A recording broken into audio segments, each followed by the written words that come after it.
We will now proceed with question and answers, starting from your left to your right in the first row. We ask media that you limit yourself to one question and one follow-up, please. For the benefit of all participants, please provide your name, the outlet you represent, and to whom your question is directed. We will begin with those in the room, and then followed with media joining us by phone. For questions asked in French to Assistant Commissioner Daley, I will first translate them into English. Assistant Commissioner Daley will provide his answer in English, and I will provide the same response in French. Nous allons maintenant procéder à la période des questions et réponses. Nous vous demandons de vous limiter à une question et un suivi.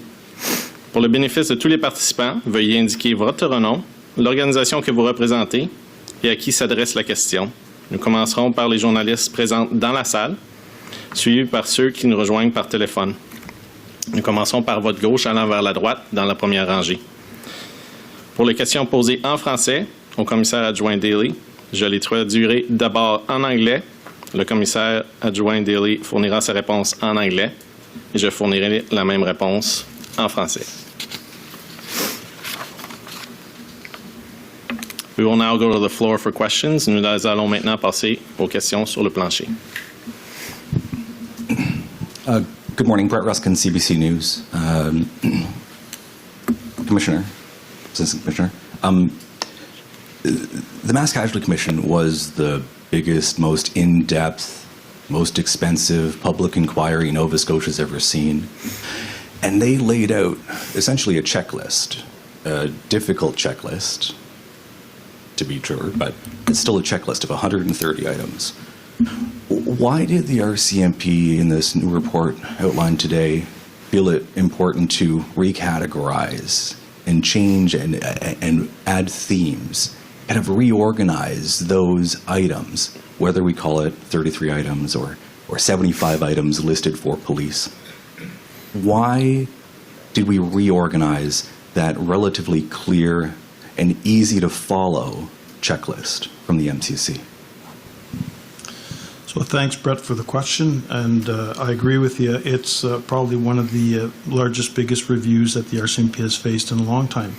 The strategic plan that was shared with you was really a roadmap of how we were going to tackle the MCC recommendations. You've seen it, how it's laid out, where there's 10 themes, as you said. There's some of the recommendations that actually touch several recommendations. So for us, it's easier to identify them under 10 themes. And as we progress forward, it's all about transparency and accountability. You've heard me in my opening remarks about this Progress Hub. This Progress Hub will have all the recommendations, not just the 33 that we're leading, but all 130, and the role that the RCMP is playing. Our strategic implementation team is looking at drafting position papers for each of the recommendations. So when the Progress Hub will be up and running, you'll be able to go to the recommendation and really look at all the work that the RCMP has done and why we've got to that reason or the answers or the direction we're taking. And so just as a follow-up, if we peel away the themes, if we peel away the categories, the reorganization, if we look at the number 130 recommendations, how many of those recommendations has the RCMP completed? So if you look at the initial diary date for the mass casualty, within the first 6 months, we had to respond to 2 of them. One was training our frontline officers in incident critical response, and the other one is developing leaders, which we've met the diary date. The others, we have 8 and other position papers that we want to release in the coming weeks. If I, yeah. 2 plus 8? Yeah. If I could just add from a Nova Scotia specific lens, so in addition to the 130 from the Mass Casualty Commission, we also are in receipt of additional recommendations and reviews that were done as a result of the death of Heidi Stevenson and the injury to Chad Morrison. The Labour Code, the Federal Labour Code folks, Employment Social Development Canada, have given us directions all along. Since April of 2020, they've given us direction. So in addition, we've done an internal hazardous occurrence report. That's a normal thing when we suffer an internal injury or death. So in totality for Nova Scotia, in addition to participating with our team from national headquarters, we have an additional 119 recommendations. of which we've responded to 70. So for Employment Social Development Canada, for instance, on their directions, we've responded to all. We're awaiting final approval from them on 6 of those. So we've made quite a bit of advancement, and a lot of those recommendations intertwine with the mass casualty recommendations. So considerable effort has been done here to advance those additional. So we're waiting for the final report from Employment Social Development Canada. That'll be coming in the coming days. So that'll be their final report.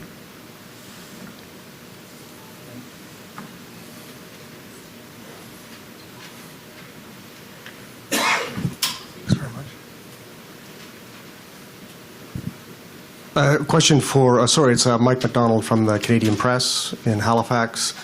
One of the central recommendations from this report was a rethink of the RCMP's central role in policing in Canada. It's a big recommendation. I'd like to know what progress you've made on that and whether you've been talking to the federal government. So thanks, Mike, for the question. And the question of the RCMP's role in contract provinces has been raised several times, either in parliamentary committees or I've seen a couple articles. I'm here to tell you that the RCMP has 3 core mandates. We have our contract in Indigenous policing, which is our frontline policing, the federal policing, and also specialized policing services, and that serves actually the national police services. The question with regards to the RCMP's engagement with contracts is with the contract part, where the contracts that we have with provinces and territories, if you wish, is not one that rests on the RCMP's responsibility. The contracts between the provinces and territories are negotiated through public safety. So any negotiations, if a municipality or province wishes to change police force, that those discussions are taken up with the province, and we assist as we go forward. So as of today, Mike, I'm here to tell you that we still have 3 core mandates, and we're driving forward. We're recruiting accordingly for these 3 core mandates. And again, if I could just add, Commissioner, from a Nova Scotia lens, no doubt you're aware that the province has announced their provincial policing review as a mass casualty recommendation. So that I welcome that review. That review, it appears, although it's early days, will be extremely comprehensive and looking at different models of policing, different funding models of policing, different ways of delivering perhaps specialized services that we currently do for most municipal police departments here in the province. So it also should be perhaps a fundamental change too, as the way police react to social situations that we're seeing, whether it be mental health, whether it be homelessness, and the issues that are facing Nova Scotia today. Mike, if I can just come back to your question, I just want to add just a couple pieces of information. You've heard in the news where Surrey's looking at going with their own municipal police force. Grand Prairie is the same thing. The role of the RCMP in this situation is when a province or a community, a municipality decides that they would want to look at different options, we bring all the information to the municipality or the province so they can make an informed decision. If a decision is to stay with the RCMP, there's discussions with public safety. If there's a decision that's made that they want to entertain going with their own police force, again, public safety are the custodians of the contract. But we do work with public safety, obviously, when we're into our contract.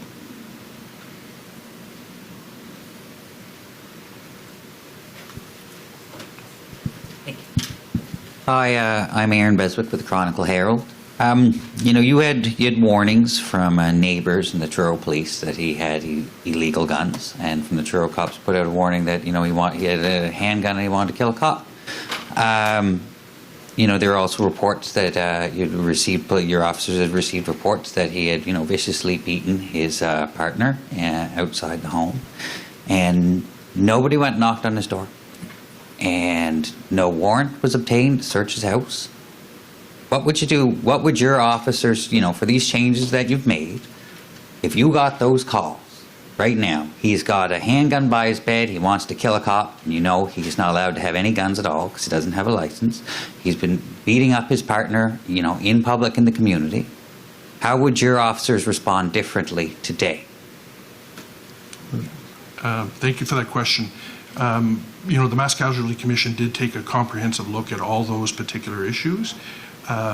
We react to a call for service And it would be my expectation that, all calls for service are addressed and to the fullest of possibilities, right?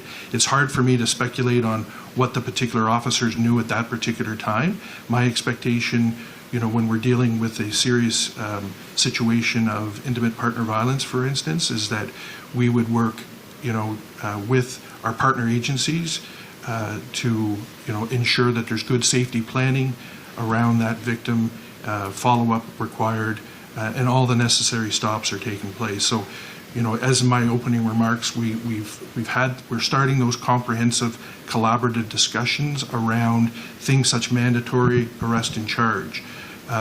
So those are very important discussions that the mass casualty surfaced and need to continue, and police then need to react to those. But my expectation of my police officers is that they would investigate and let the evidence take them where they need to be, whether it to be a search warrant or what have you.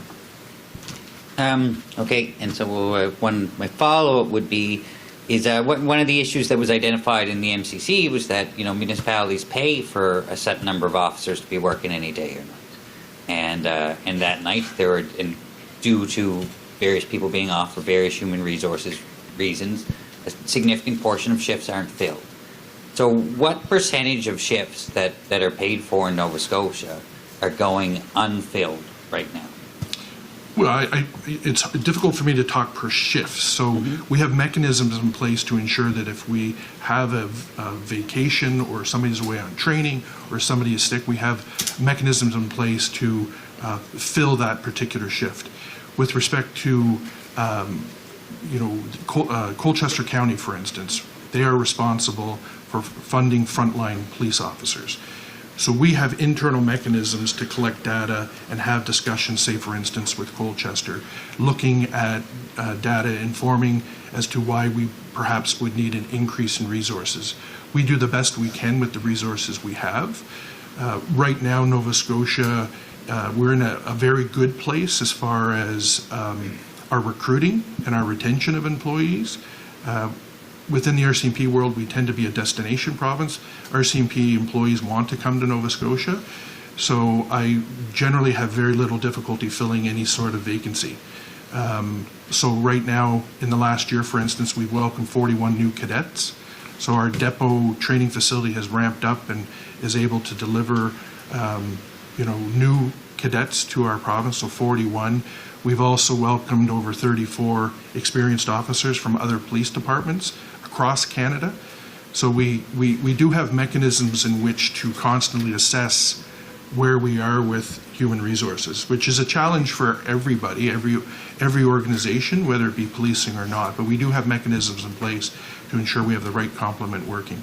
The last thing I would say is that we have the ability to surge resources, whether it be from our headquarters, whether it's the other districts. During Portapic, we had multiple areas responding. Our national headquarters respond. So there's various avenues for us to access. Thank you. If I can just, I'll give you a little bit of a picture at the national level, because I was asked in previous media interviews the state with regards to vacancies, and it touches a little bit on what Dennis was saying. The current vacancy, the average vacancy across the country right now is about 15%. Mind you, there's some provinces that are a little bit higher than others. Dennis is right. Nova Scotia being a destination of choice, the vacancy pattern is a little low. But if I can share some numbers with you, as of January 2024, we had 14,445 applicants for the RCMP. That was an increase of 49% from the previous years. So the issue that we have, or the concern we have with vacancies, we're in a better position because we're recruiting more people. Our troops now are up to maximum capacity, which is 32 per troop, which we used to have only 24. And the change that we brought into the recruiting process has favored the organization. And Dennis touched a little bit on the experienced police officers. These are police officers from other organizations. I've never seen so many experienced police officers joining our organization. So combine that, the plan is that in a couple of years, we'll be in a better position with regards to all positions. And again, if a community or province wishes to increase their allotted positions, well, that's a discussion you must have with the commanding officer. In Nova Scotia, in this instance, would be Dennis, and appropriate funding's got to be sought as well.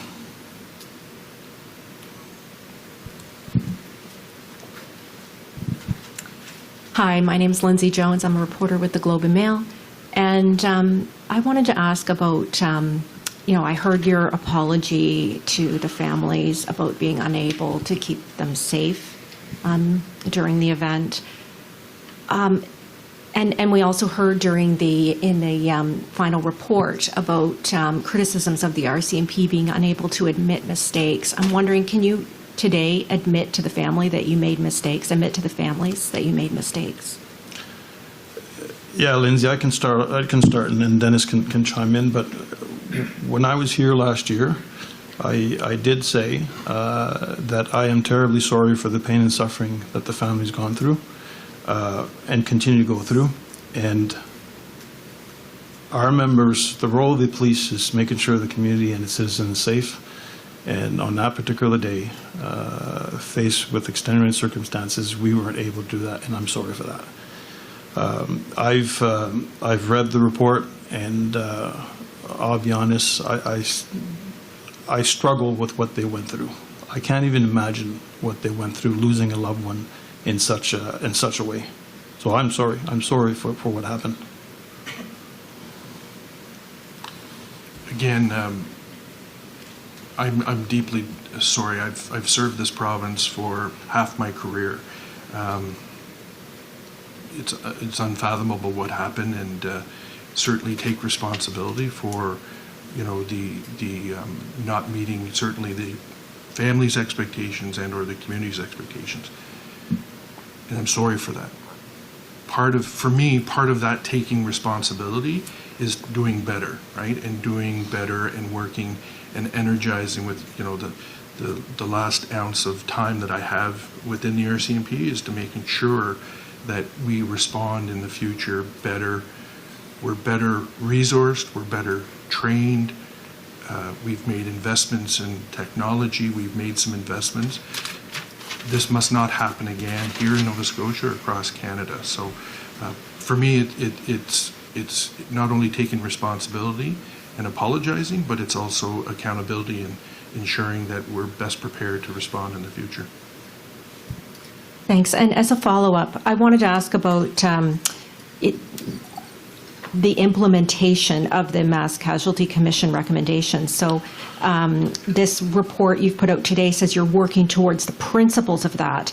But, and for instance, one of the recommendations was to stop depot and sell the land. But, in your report, you're suggesting that the training and delivery of depot should be improved. Why is it working towards the principles and not actually implementing those recommendations, specifically the depot one? So Lindsay, on the depot question, when you look at the recommendation itself, one, it asks the RCMP to shut down depot and give the land back. But it also asks that public safety work with provinces and territory to develop a 3-year university degree policing training for all police services across the country by 2032. So that was based on the Finland model in the report that highlights it. Finland's composition of law enforcement is a little different than the RCMP. It's my understanding it's got one law enforcement for the whole country, doing provincial and municipal. And we have 160 different law enforcement agencies across the country. You look at how Quebec train their police officers, how Ontario's is. The tactical aspect is basically the same. I think when you look at the spirit of it, is obviously the RCMP has to get better when it comes to depot. I've been to depot several times, and the training right now for a cadet is 26 weeks. The curriculum is continuously being reviewed. After the 26 weeks training, the cadet it graduates and is assigned to a coach for a period of 6 months.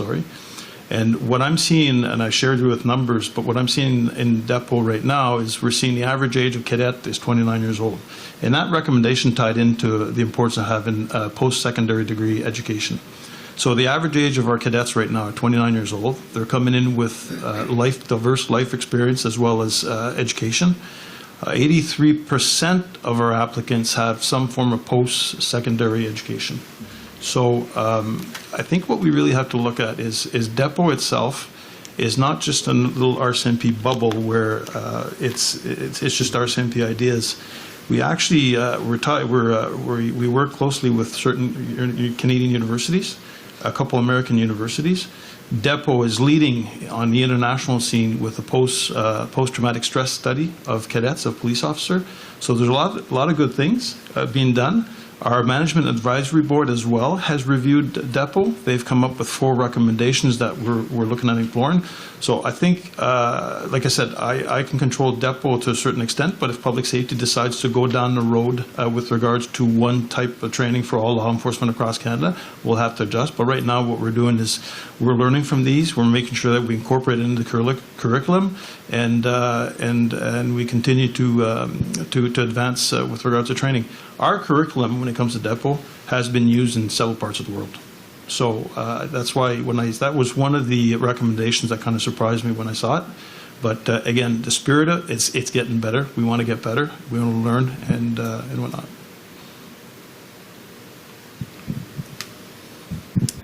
Bonjour, Catherine Moras pour la chaîne RDI. Donc, Monsieur Duheme, je vais vous citer. Vous avez terminé en disant que vous voulez dire aux Canadiens qu'ils peuvent faire confiance à la GRC. Ça fait 4 ans depuis la tragédie de Portapique. Le rapport de la Commission des pertes massives a été très dur à l'endroit de la GRC. Comment vous décririez le lien de confiance de la GRC avec les communautés qu'elle dessert? Merci, Catherine, pour la question. La question de lien de confiance, l'année dernière, quand j'étais ici, j'ai mentionné qu'il faut rebâtir, et de même la Commission a dit qu'il faut rebâtir les liens de confiance avec les gens de la Nouvelle-Écosse ainsi que les Canadiens. Et puis, le lien de confiance se rebâtit en donnant des résultats et en étant transparent. C'est pour ça que le travail que nous faisons au niveau des recommandations, on veut être le plus transparent possible. Et c'est pour ça, d'ailleurs, que je mentionnais le Progress Hub tantôt, qui va dans les 2 langues, on va pouvoir mettre toute l'information, la documentation. Il y a des recommandations pour lesquelles on va chercher de l'expertise externe pour nous aider. Et tout ce qu'on veut faire, c'est qu'on veut mettre les papiers dans le système pour que les gens puissent voir. Puis, il ne faut pas oublier qu'il y a aussi le Progress Monitoring Committee qui existe, qui a été une des recommandations du MCC. Qui font leur responsabilité, c'est d'assurer le progrès. Et puis, on a participé 3 fois au comité. Et puis, la présidente du comité est satisfaite du progrès de l'organisation. Je dis pas que tout est beau. On a beaucoup de travail à faire, mais je pense que c'est en livrant les résultats que les Canadiens ainsi que les gens de la Nouvelle-Écosse qui vont voir que la confiance va être rétablie au niveau de l'organisation. Je reviens sur ce rapport qui a été déposé l'an dernier. Donc, on sentait l'exaspération du juge MacDonald qui disait, bon, il y a certains points qui ont été apportés dans des rapports précédents. Je pense, par exemple, au rapport Bastarache, au rapport qui a été fait après la tuerie de Moncton. Est-ce qu'il y a des leçons que la GRC a enfin apprises après tous ces rapports? Merci, Catherine. Disons que l'organisation est composée de 30 000 personnes. Et puis, pour changer un cap ou la culture de 30 000 personnes, des fois, ça peut être un défi comme soi. Je crois sincèrement qu'une des choses qu'on met en place qui n'était pas en place avant pour les autres révisions ou recommandations de différentes revues, c'est la question de Reform, Accountability puis Culture. Puis, je l'ai lu en français, je m'excuse, j'ai oublié les termes en français. Le secteur comme tel donne la stratégie ou l'organisation qu'on n'avait pas avant. Avant, tout rapport était géré par un responsable de programme et puis je trouve qu'il manquait de continuité. Donc, ce que nous avons fait, on a repriorisé les ressources à l'interne et on a créé la réforme, l'imputabilité et la culture qui, parmi la responsabilité, c'est de faire le suivi des recommandations. et de pousser les recommandations de l'avant. Donc, c'est non seulement de mettre en place les recommandations, mais c'est pas parce qu'une recommandation est complétée qu'automatiquement qu'elle est poussée de côté, parce qu'il y a d'autres choses qui peuvent arriver dans le monde qui peuvent nous porter à réfléchir d'aller revoir cette recommandation. Mais c'est pas juste au niveau de la perte des commissions de perte massive que le secteur a été créé. Il y a également la commission d'enquête rouleau qui a eu lieu à Ottawa sur le convoi. Il y a la révision qui a été faite en Saskatchewan également. C'est de ramener toutes les choses à un point central pour que l'organisation ait un bon contrôle puis une bonne vision de qu'est-ce qui se passe pour qu'on puisse assurer, un, qu'on les adresse, deux, qu'on assure un suivi approprié.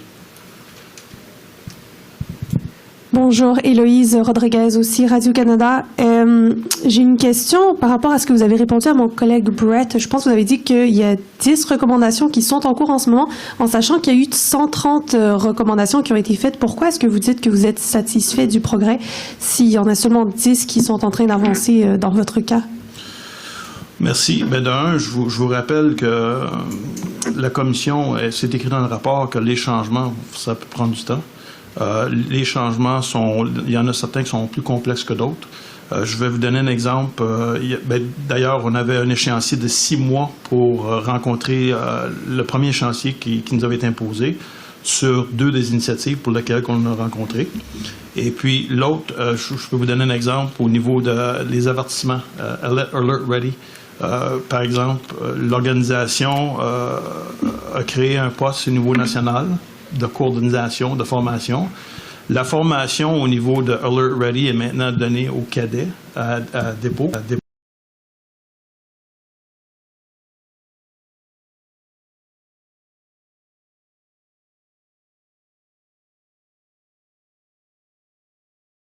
Police canadien pour qu'eux aussi peuvent apprendre de ce qu'on a vécu. Et puis, ça a très bien été reçu. Merci. Sky Bridenblom with Global Halifax. I know that you mentioned the emergency management team has around 18 people now. I'm just wondering, how will that staffing increase address any previous gaps in response? So the Nova Scotia Emergency Response Team, through funding from the provincial government, is now an 18-person full-time team. How that will increase, previous to that, we've had a combination of full-time and also part-time team members. So part-time team members would be working out in a district or what have you. Now they work all together as a full-time team. How that will improve is the sense of not only do we have that full-time team, but we're focusing on then working with other teams, whether it be Halifax Regional Police Team, Cape Breton Regional Police Team. We recently, as recent as 6 weeks ago, hosted a regional workshop for the emergency response teams in the Atlantic. So we had Royal Newfoundland Constabulary, we had Fredericton Police. The goal is to be better interoperable so that we can interchange and replace. Some of these incidents that we experience go on for quite some time. So just this week, some of our folks were assisting New Brunswick RCMP in a very, very serious armed and barricaded where there was shots fired at police. So part of our team went up to assist. Halifax Regional Police provided the redundancy and the backup. So that interoperability, that ability to train together, to know different tactics together, extremely important for public safety. Ideally, we move towards more integration with different teams so that we're fully integrated, fully mobile, so that, and I'll give you a very good example. About 2 weeks ago, right here in Millbrook, we had a shooting incident where public alert was triggered. At the just previous that morning, we had a very serious incident up in Pictou County. So our teams were deployed in multiple areas. So, you know, with the assistance of Truro Police here in Millbrook, we were able to safely arrest not only those in Pictou County, but here in Millbrook as well. So interoperability is better, and then we got to move towards a more integrated model. Thank you. And another question, when it comes to uniform disposal and also the decommissioning of police cruisers, improvements are being made there. What does that look like? So if I may, and then I'll ask Dennis to chime in on the provincial side, but on the disposal of uniforms, what we did is looked at the policy and modified the policy, but also looked at the form that a member signs when they retire. We refer to as 1733, and we put actually a section there that the member confirms that he or she no longer has any uniform. Was it 2 weeks ago, actually, at my Wednesday roundtable with all the commanding officers from across the country, I asked that to make sure that they adhere to the policy and they have measures in place. So obviously we can't stop everything because you could fabricate things sometimes that is challenged, but we invite the public to call us when you see something. So that would be in the short term. On the longer term, we want to look at is there any legislation under the criminal code that we can enter for someone who has police paraphernalia. So I'll let Dennis go expand on what they're doing here, and I'll come back on decommissioning of vehicles. For the uniforms specifically, of course, the province of Nova Scotia passed their Police Identity Management Act. It's called PIMA. So that governs ensures that police departments here in Nova Scotia have rigorous policies and processes in which to destroy their equipment and their uniforms. Since 2021, I know each division here in Nova Scotia has destroyed over 15,000 pounds of uniforms. Each of our units and our detachments in our district have rigorous processes in place to collect and get rid of that equipment. So we are governed here in Nova Scotia under the PIMA legislation, and it gets down to even to the points of shoulder flashes, which traditionally in policing was a gift almost to somebody. So now that is not even allowed under PIMA legislation here in Nova Scotia. So it's that rigorous. We've enforced the PIMA legislation here in Nova Scotia, as has Cape Breton Regional Police. 2 cases that I'm aware of that we've enforced the legislation. And of course, it is illegal to impersonate a police officer. So I just wanted to also make sure the public is aware of that too.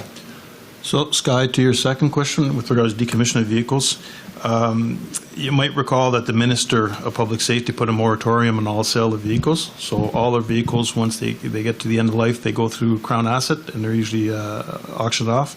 There's a moratorium on that since January, I think, 2021. We've initiated an internal audit from our own audit team following that. And what it revealed that we had good practices in place, but we can be better. And when I say better, especially from a governance perspective, a tracking perspective at the national level. And so that we're working on that. But we also hired, and this is what I referred to earlier, that we go and get subject matter experts. We did hire an external firm, not associated with the RCMP, to review our existing policies. And they felt that the policies we have in place are sufficient. They prevent decals or any piece of equipment to remain on the vehicle. But they also highlighted one thing. They also highlighted the fact that the vehicles that we use are the same type of vehicles that any one of you can buy at a used car dealership or a brand new car dealership or from an individual. So I have yet to talk with the minister because, again, there's a moratorium on that. So those are some of the discussions I'll have with the minister as we move forward. Hello, Heidi Petracek with Global National. There's a lot of talk about analysis and review and external reports. I mean, how do you reassure people that the RCMP as such a large organization is not going to fall into analysis paralysis, where you just keep studying and actual actions don't happen or take too long to happen? Well, Heidi, you're talking to the right individual because I don't like when things linger. I think as an organization, since I've been appointed, I want an organization that's nimble and I want results that are be driven. Perfection sometimes can take a long time, but I think what we should do is make a strong analysis of what it is and then make the decision and move on forward. I honestly think the structure that we have right now is stronger than what we had before, in the sense that our reform, accountability, and culture is responsible for reviewing all recommendations, not with just the MCC, but the POIC recommendation, which is the Rouleau inquiry that took place in Convoy in Ottawa, but also other things, if it's a coroner inquest, just to make sure that we have a funnel point and that it's actually coordinated and then shared with the commanding officer across the division. The results will speak by its own. Like I said, in the commission, it was reported that it will take some time to go through everything. I just want to make sure we get things right. You talk about the hub for letting people know what's going on. What kind of commitment is there to update that regularly? Like, is there a time like every year, every 6 months, every month? No. So the commitment for us is, as we progress, our commitment is ensuring that the families are made aware first, and then it goes up. We're not waiting for any specific dates. If one is completed, we put it up on the hub. Without any advisory to media or whatnot. It's just we want to get people to go to the hub because we. So. Hi, Nicola Sagan with CBC National News. So a year ago, you promised to make changes, and today you released this report. What is the main thing you want Nova Scotians and Canadians to know that you've changed and accomplished over the past year? So thanks. Was it Nicholas? Nicola. Nicola. Okay. So I'll let Dennis there just chime in on what's going on in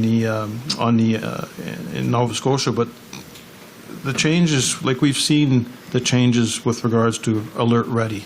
We've seen the technology that's being used, deployed across the country, that every division has access to this Blue Force tasking.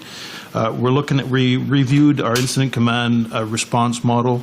There's two categories, one for the constable, the entry level, just to get a better understanding of what incident command is all about.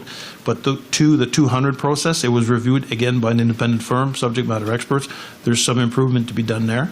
But all in all, is the message is that we've heard this report, we've read the report loud and clear, and we are changing as an organization. I just look at the recruiting side of things, where the numbers I shared earlier with you, 49% increase from last year. That's because we modified our approach to what are the criteria when we recruit people. So it's just changing that around. Even in the officer candidate program, where our future leaders of the organization, we've modified the program itself, and we're seeing an increase in people that want to become future leaders of the organization. So we're changing as an organization. Dennis? And for me, I certainly want Nova Scotians to feel confident in the RCMP, that we're better trained, we're better equipped to respond to critical incidents. The changes that we've talked about here this morning have greatly improved our ability to respond. I don't sit around, though, idle, because public confidence demands that we continually change and we continually evolve. So just yesterday, Tuesday, we had a tabletop exercise in Port Hawkesbury, for instance, for our commanders. Tomorrow it's scheduled for Bible Hill. So that continuous training is the most important thing for me, because we have made changes and we have made improvements. But if we don't continuously evolve with our new commanders coming in, new cadets coming in, we don't continuously practice, then we can get stale. So instilling that learning. That learning needs to be and will be a focus of mine, for the next year as we continually push forward. Thank you. So for a follow-up, you mentioned in the conclusion that there will be challenges ahead. You may not succeed in all your efforts. What do you think will be the main roadblocks that might stop you from making these changes or making progress? This is for both of you. Is that, do you want to go from provincial level or? From a provincial level, I don't, the Mass Casualty Commission, I don't really, do I think there's going to be any barriers or challenges? There's always, in policing or public safety, working with different partners and different needs, there are always going to be. Do I think they're going to be fundamental and difficult to overcome? No. I think the goal of the Mass Casualty Commission was that systemic review of the whole system. So working better with partners, working, strong, whether it be policing partners, Nova Scotia has changed. I was away for 5 years and I come back, and Nova Scotia has changed as far as level of crime, level of violence, social issues that are foremost in all our minds. So I don't specifically have a barrier. I think it will take time. We have to adjust. We have to adjust to the new reality. Funding will always be for organizations that need to support survivors. There'll be funding aspects. So it's not necessarily any one thing that's going to prevent us from moving forward. So, Nicola, thanks for the question. I think one of the, from my position, obviously I mentioned that there's 33 recommendations that we actually own, right? And I want to make sure that those 33 recommendations that we drive them forward, I'm not going to say as fast as we can, but as I'm going to say as fast as we can in a certain sense, but without missing anything. I think the challenge I'm seeing is not necessarily with the report itself, but the report does touch on it, is what we're seeing in society right now. We have serious concerns with mental health issues, right? There's opioid addictions, there's the violence, intimate violence. It's not just a policing response. We need the right social mechanism to help the people out. And that's at the federal and provincial level, in some instances at the municipal level. So I'm just hoping as we move forward, we do have those right structures and support mechanisms in place for these people. Thank you. Hi, Blair Rhodes from CBC. There's a lot of aspirational language in the report today, shall, will. There's been similar language coming out of the aftermath of Mayerthorpe and Moncton and other tragedies involving the RCMP. And in each case, there was a sense that the RCMP was sort of ragging the puck, stalling until people forgot about the incidents and the recommendations, and very little was done. Moncton was one of the examples that was actually referenced by the Mass Casualty Commission of how there were still recommendations on the table that hadn't been touched. What's different this time? So, Blair, I'm not aware. I was under the impression that all of McNeil reports were action, and I'll ask Dennis because that's in his previous life. But I can understand the skepticism of a certain individual. But I said it earlier. This is the worst mass shooting incident that Canada has ever seen. And I'm sitting here in front of you, committed to say we're going to change. And the fact that we've changed the structure within the organization to allow us to better respond to the reviews and be more accountable. And we've provided the Progress Monitoring Committee the work that we've done so far. As long as I'm here, we're moving forward because I don't want this to have happened for nothing. And if we don't change, we're going to lose the trust of the Canadian public.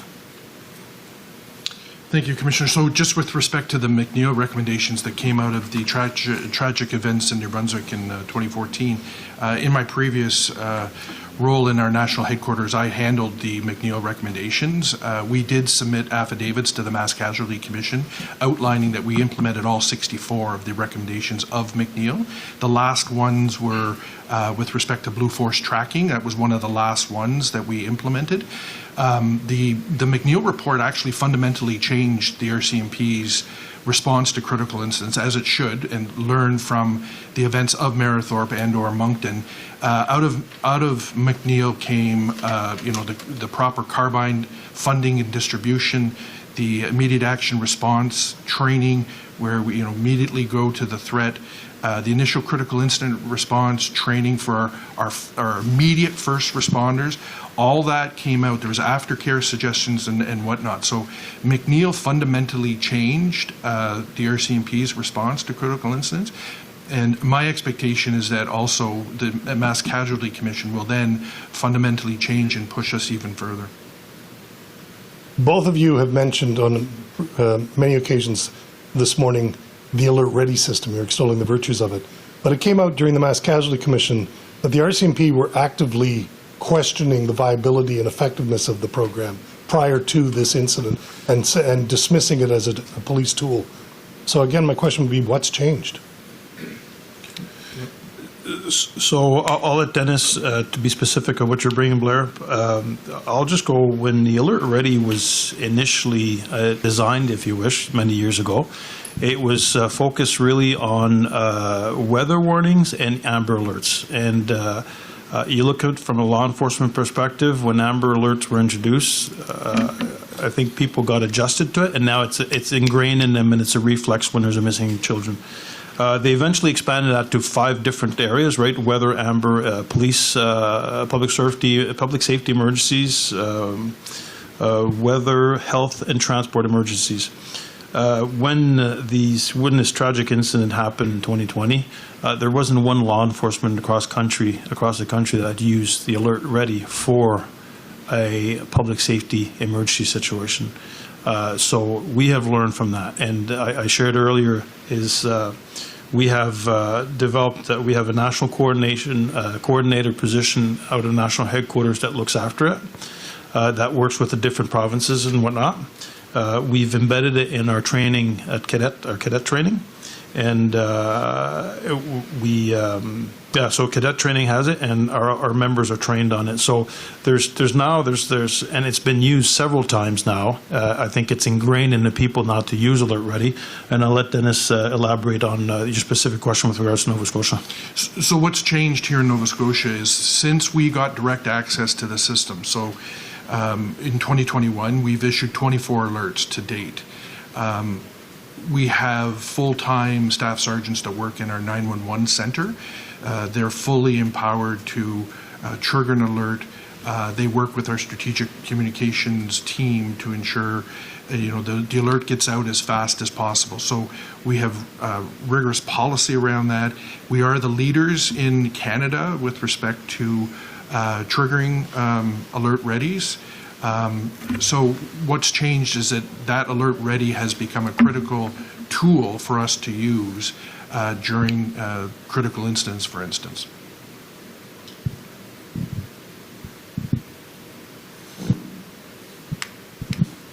James Faulkner with Pure Country 99.5. You've talked about the response improvements and obviously the recruitment.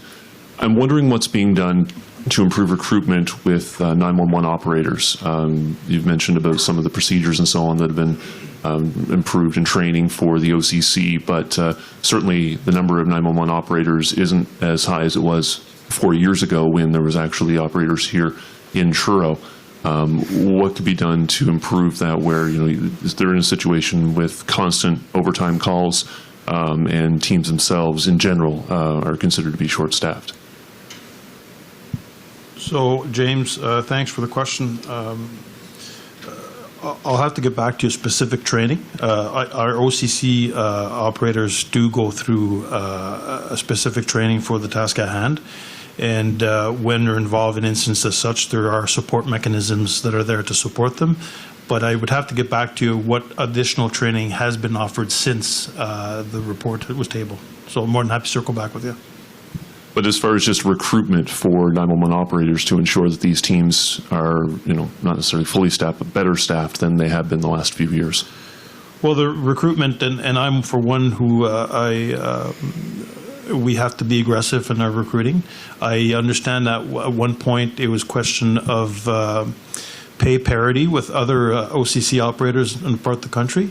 I don't have the exact number when it comes to the number of vacancies across the country, but I'd be happy to circle back with you. And Dennis, I'm not quite sure if you can add anything from a Nova Scotia perspective. I can talk specifically about Nova Scotians. Our 911 center is a busy hub of activity. We actually just welcomed in, or will be welcoming in, as I talked about, experienced police officers. We're actually welcoming in 4 additional experienced 911 operators. So they go through rigorous training. Again, part of my past life was managing the policy center for the Operational Communication Center, so they go through a rigorous training process. One thing we have got better and probably still need to improve is on the wellness supports and the recognition of what they hear and the trauma that they go through. In our redesigned, what's new in Nova Scotia as well, our redesigned 911 center opened in 2021. You talk about a center that is better prepared even to handle the chaos of a mass casualty event as far as layout of the the area. So we actually have down rooms now, which, you know, I would never have seen in my service 30 years ago, where we actually have down rooms for the operators to go as they've heard a very difficult call. They can now go to a down room. And so there's employee supports that we probably have to get better as we learn more about trauma. But the training that they go through is certainly rigorous. And you know, each one of our police officers, they are their lifeline. So, you know, very close relationships between the 911 operators and the police officers out in the field.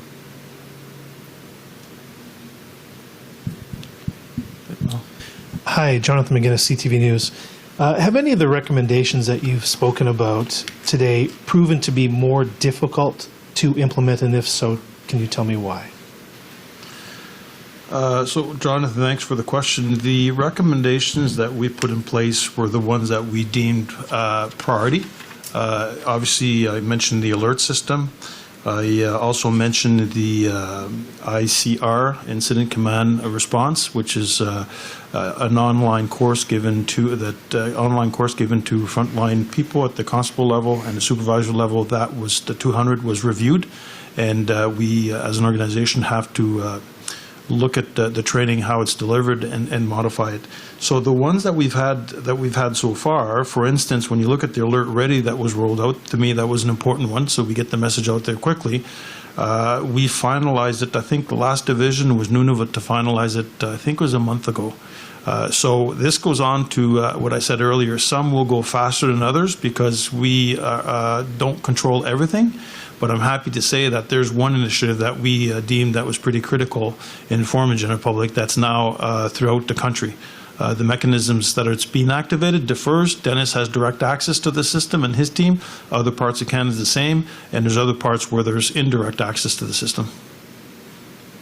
Assistant Commander, you mentioned about the 41 new cadets who've come to Nova Scotia, the 34 others who have transferred in. Obviously, some would have left through either retirement or transfers. What is the net gain to Nova Scotia? And you're correct. We have had, you know, normal attrition. We've had, you know, since April of 2020, we've had impacted employees that have exited the organization, hopefully well supported and with dignity. They've exited the organization. The net gain is that right now I would consider Nova Scotia being at a stable point. Our vacancy rate is very low. It's in around the 5% area of vacancy, where, you know, to me, there's always going to be a point of time that there's vacancies where somebody has transferred out, somebody's been promoted, somebody, you know, where we always concentrate our efforts is not so much on filling that hard vacancy, because, as I mentioned, we're in a luxury spot. People want to come to Nova Scotia, so there's generally a list wanting to come. Where we concentrate our efforts is more on our off-duty sick, no different than any organization. We do have very strong supports in place for our employees, and redundancy as well. So, for instance, you know, if we are short a particular person, either through the use of overtime, you know, for me, overtime is never a staffing model because it ends up burning out our employees. So we look at other things. We can bring in reservists who are fully trained RCMP officers who have retired, who want to come back. So we employ those. This past summer, we actually deployed people out of our headquarters in order to give our frontline respite time to enjoy their summer holidays as well. So we do monitor the off-duty sick very closely and ensure that we have things in place to address vacancies. I believe all reporters in the room have had a chance to ask one question and one follow-up. We'll now take questions from those joining us by phone for reporters as well. Nous allons maintenant répondre aux questions des personnes et journalistes, plutôt des journalistes qui nous rejoignent par téléphone. Merci. Thank you. Merci. Please press star 1 if you have a question. Faites étoile 1 pour toute question. The first question, la première question, is from Kat Tooney from CBC News. Please go ahead. Your line is now open. Votre ligne est ouverte. Hello there. Thank you for taking a question from Ottawa.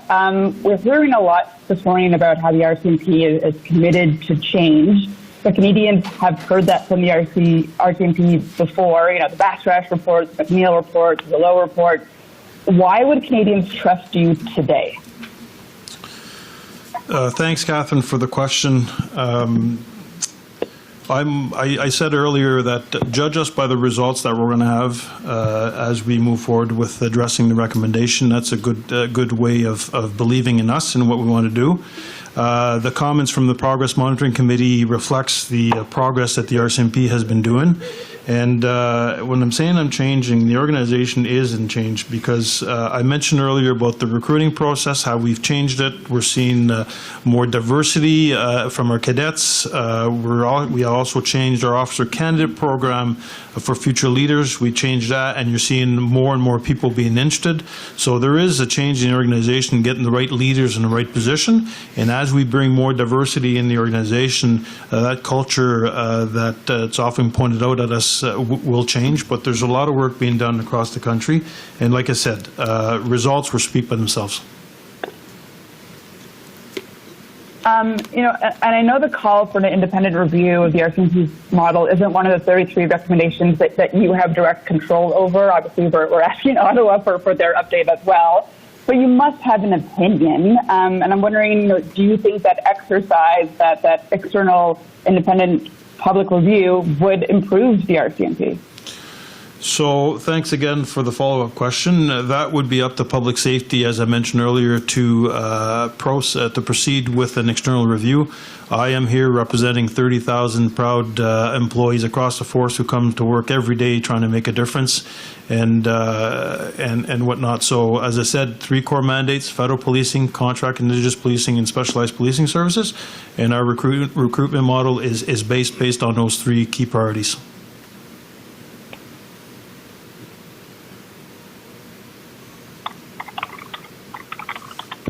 Thank you. Merci. The next question is from Sarah Plowman from CTV National News. Please go ahead. Your line is now open. Votre ligne est ouverte. Hi, thanks for taking the question. A lot of what you're saying is looking forward, but having spoken with families in the past, it was important for you to acknowledge what they called mistakes that were made and admit these mistakes. And I know you were asked about this earlier. But what I heard in your answer earlier was that you still weren't willing to admit mistakes, that you were repeating lines that you said a year ago where you were apologizing for what families experienced, but not admitting mistakes. Am I hearing you correctly, or are you admitting mistakes today?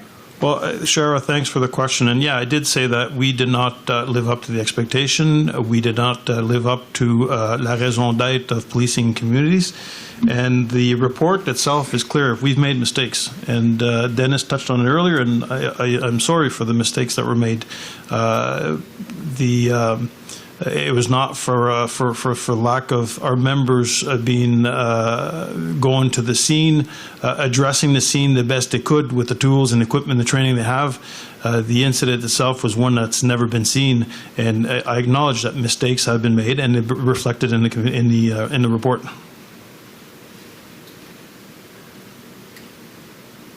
And to me, that answer is very different than what I heard from you last year in my interpretation. So what has changed for you between now and then? Obviously, you've read the report, but if you could expand on that. Yeah, a couple of things that have changed, Shara. And last year, I was not privy to the whole report. And I took the time to go and visit the various crime scenes, really to have a better appreciation so that when I do read the report, I clearly understand what our members went through, but most importantly, what the families of the victims went through. So what has changed is, one is obviously there's a better understanding of the complexity of the environment that we operated in, the need to change when it comes to equipment, the need to change when it comes to critical incident command, the need to change with regards to technology, which we're seeing some of that, and most importantly, sharing our lessons learned with law enforcement agencies across Canada so no one faces a potential situation like we went through. Thank you. Merci. The next question is from Justin Ling from Freelance. Please go ahead. Your line is now open. Votre ligne est ouverte. Hey, good morning. Just to pick up on those last few questions, I'm wondering, I'm not asking to recap the report here, but I'm wondering if you can kind of detail in your own words what those mistakes were. You know, what actually led to you not delivering the quality of service that Canadians expect from you? Because, you know, in the language you've used, it's been quite general, but in the MCC report, it was very specific, that admitting specific mistakes, owning up to them, is the only way you can actually kind of connect these solutions and strategies to sort of real change. So can you kind of give me, as short as possible, just an explanation for why you think the RCMP response didn't meet the mark? Okay, Justin, I'll ask Dennis to respond to your question. So when I, just from my either prior experience, you know, talking to employees or else reading the Mass Casualty report, you know, recognize our employees, all our employees, you know, responded to the best that they could that night based on the training, the equipment, the awareness that they had.